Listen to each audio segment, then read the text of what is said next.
शीर्षक रामू की नई राह। गांव के एक कोने में रामू नाम का एक किसान रहता था।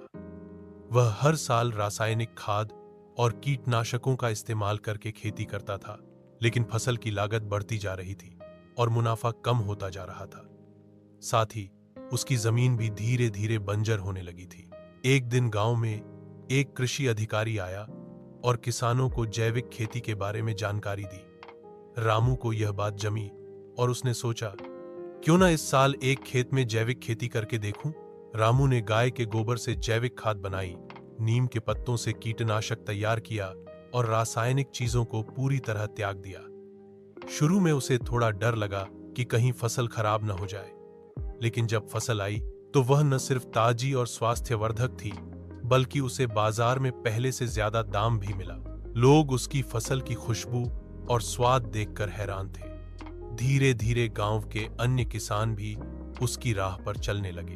अब रामू न सिर्फ अच्छा मुनाफा कमा रहा था, बल्कि उसकी जमीन भी फिर से उपजाऊ हो गई थी। वह खुश था कि उसने समय रहते सही फैसला लिया। सीख: जैविक खेती से न केवल किसान की आमदनी बढ़ती है, बल्कि जमीन, पर्यावरण और लोगों की सेहत भी सुधरती है। अगर तुम चाहो, मैं इस कहानी को बच्चों के लिए और सरल भाषा में भी बना सकता हूं।